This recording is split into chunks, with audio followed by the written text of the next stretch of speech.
Okay, so the idea that I want is I want to be able to make what's called a kind of a multi-dimensional list, and so um, the the idea here is that I want to have a list of lists, more or less. Um, and the reason that this kind of thing comes up is that you have some kind of thing that's not quite complicated enough that you want to make an object out of it, but it's complicated enough that it needs to be kept in a list. So the reason that this came up in this class was some one of the students was trying to make some ASCII art.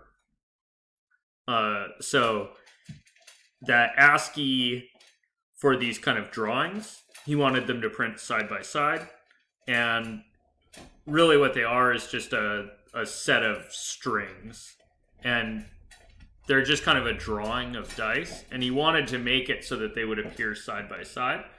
But it's a challenge to do that because you don't really want to code up all 36 combinations of kind of 6 outcomes for the first dice and 6 outcomes for the second, because that's frankly really tedious.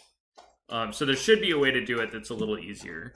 So I'm going to make the idea of a multi-dimensional list. So I'm just going to make I'm going to call it MD list, I guess, just because I'm, for want of a creative name. And I'm just going to initialize that to be empty right now. And I just want to check that it got initialized as something. So if I hit run on this, I should get just the idea of an empty list, right? So there's a bunch of different ways to make one of these things.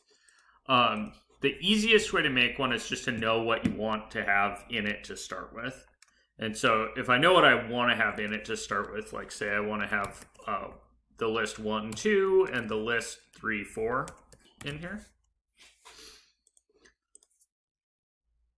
Then if I print this thing out, I get this it looks kind of funky because it's got lots of square brackets in it. But if I want to get like the thing in the first list, first slot, I'd do 0, 0 with square brackets. You guys catching that?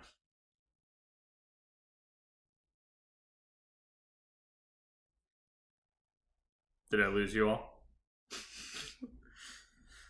Okay, so the first 0 there, so where it says MD list 0, that's going to get the list that has 1, 2 in it, right? Because that's the thing in the 0 slot. And then out of that list, it's going to get the 0 slot. So to check that that's the way it works, I'm going to do the 0, right? The 0 list, so that should be the list 1, 2, and then get the 1 slot, so that should give me the number 2. And indeed it does. So this is one way to do this. You can just initialize it with everything in it, and then you can access items that way. If you want to add something to it, just do md list dot. How do you add things to a list?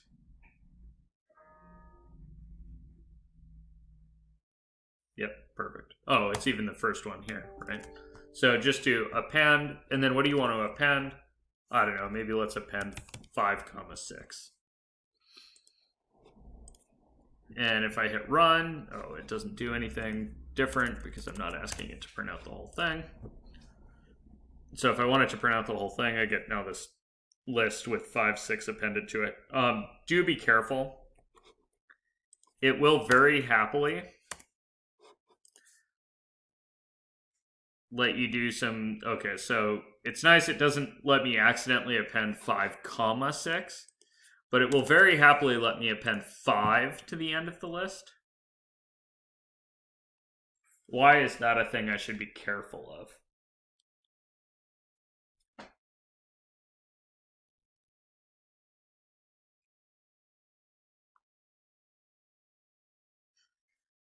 Yeah, the types are mixed in this list, which sometimes is fine. and other times is a total disaster. And Python doesn't have guardrails on it for this. So it's going to let you do that. But then if you try to access, say let's see, so that new thing, right, is in the third slot. So that's the slot mark 2, right? And then if I'm thinking to myself, okay, so that has a first thing in it. So if I try to access the 2, 0 thing, it tells me that int object is not subscriptable, which basically means empty list 2, right? Empty list element 2 was this number 5. And then 5 doesn't have a 0 thing because it's not a list. So if I ask for it to get out empty list 2, it'll go ahead and happily give me 5 back. But what's scary about this thing now is that in list position 1, there is a 0 object. That's 3. But in list position 2, there isn't one. So you have to be really careful if you're going to make a list of lists that you really want to be sure that all the things in the list are lists or none of the things are lists. Does that make sense?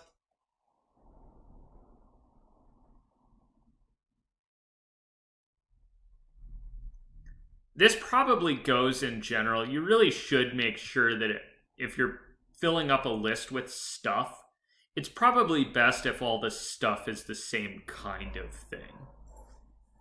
And Python's not good about warning you when you have lists that are of kind of full of randomized stuff. Sometimes that's fine. Like if you're being careful and you're writing, like if you have a whole bunch of objects and all the objects have a display method, then looping through and doing the display thing to all of them is very reasonable and should be totally doable and is a good idea. But in here, you just have to be a little careful that they all have the same data type in them, unless you intend to do a method or something to them, in which case you just want to be sure they all have the same methods. Does that kind of follow?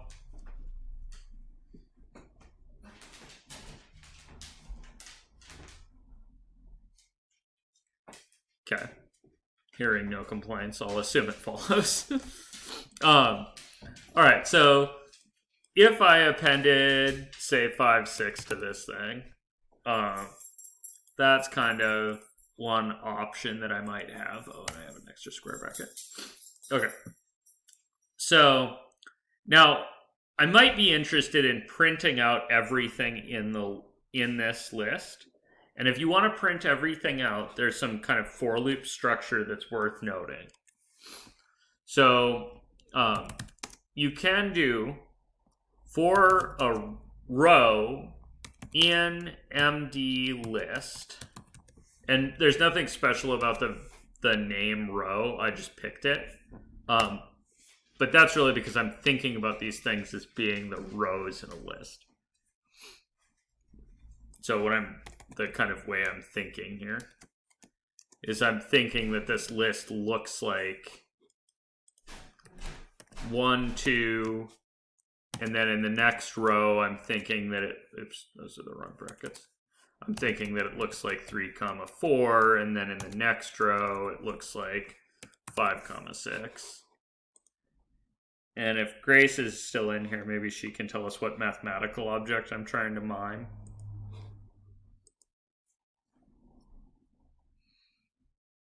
Yep, exactly. Very nice. So this is kind of the poor man's way to create a matrix in here. And so I have a row that represents really a row of values in a matrix. And it should be noted that if you really want to do matrices in here, there's a package called NumPy that does matrices better.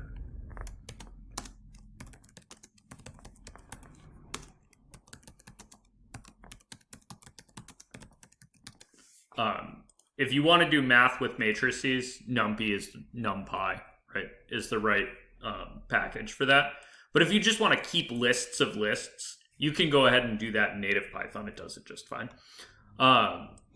So I have my kind of structure, right? That I've got this little matrix full of numbers. And then I want to do something like, all right, for a row in the list, print out, and I guess I may as well do for a value in the row, I can print out the value. And now this should produce a whole list of all the things that are in here. Does anybody see how that list's going to be kind of generated? Like, what's this going to look like when I hit enter here?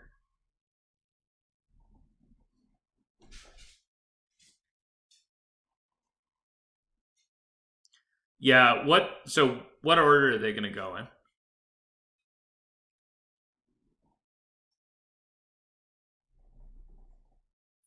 Yeah, so the first row is 1, 2, right? So our first pass through the outer loop is going to give us the row 1, 2. And then for the values in the row, so that's going to be for 1 and then for 2, we're going to print the values. So we're going to get 1 and then a line break because print includes a line break. And then we're going to get 2, and then we'll go into the next row, which has 3, 4 in it. So we'll print out 3 and then 4, and then we'll do 5 and 6. So this will go ahead and give us all these results. If we wanted just the rows themselves, right, we might do something like print row. And when I print a row, I'm expecting it to print a little list. So it's going to print kind of in the row 1, 2, the values are 1 and 2. In the row 3 and 4, the values are 3 and 4. In the row 5 and 6, they're 5 and 6. And this is going to deal nicely with if you make one of the rows longer than the others, then this will very happily deal with that. You guys kind of see how that works?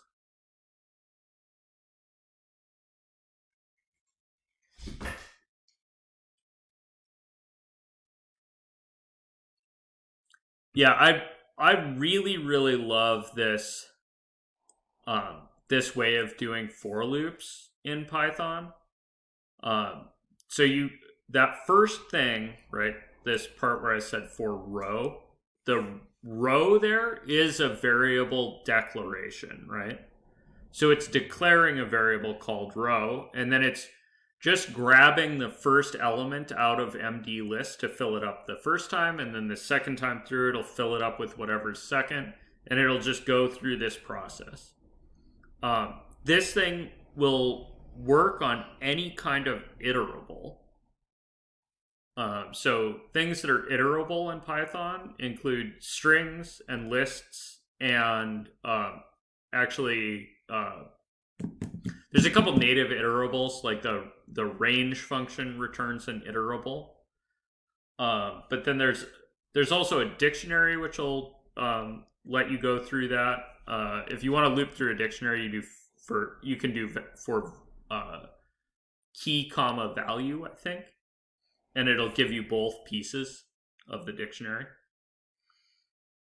But this kind of structure is very convenient. The other structure for which this is a little bit convenient is testing truth and falsehood. Maybe let me pause this.